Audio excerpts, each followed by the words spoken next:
நான் உங்கள் காவ்யா. இன்றைக்கி நம்ம என்ன விட போகிறோம்னா, இன்றைக்கி என்னோடய ஃப்ரெண்டோட பர்த்டே. அவன் வந்து கேக் வெட்ட போகிறான். இப்போதைக்கு என்கிட்ட அவ்வளோ செலவு பண்ணி காசு இல்லை. அதனால நான் நம்ம பட்ஜெட்குள்ளேயே வந்து சூப்பராக 30 ருபீஸ்க்குள்ளே சிம்பிளாக வந்து ரெடி பண்ணியிருக்கேன். இது எப்படின்னா, நீங்கள் கேக் மேலே டாப்பராகவும் வச்சுக்கலாம், இல்லைன்னா நீங்கள் வந்து ஒரு பிளேட்டில் வந்து அரேஞ்ச்மெண்ட் பண்ணிவிட்டு இது வர சின்ன குழந்தைங்க அங்கே பெரியவங்க யாருக்குனாலும் இதை கொடுக்கலாம். இதுக்கு எவ்வளோனா, ஃபஸ்ட்டு 10 ரூபா ஓரியோ வாங்கிக்கோங்க.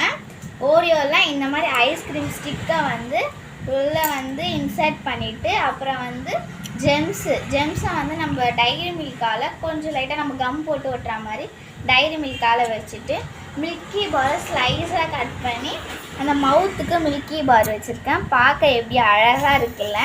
இதை கேக் மேலே வச்சாலும் அழகாக இருக்கும், பிளேட்டில் வச்சு சர்வ் பண்ணாலும் ரொம்ப நல்லாயிருக்கும். நீங்களும் வீட்டில் ட்ரை பண்ணி பாருங்கள். 5 ரூபா மில்கி பார், 5 ரூபா ஜெம்ஸு, 10 ரூபா ஓரியோ, 10 ரூபா டைரி மில்க், 30 ரூபாக்குள்ளே சூப்பராக ரெடி பண்ணிடலாம். நீங்களும் இதை ட்ரை பண்ணி பாருங்கள். Bye guys, love you all.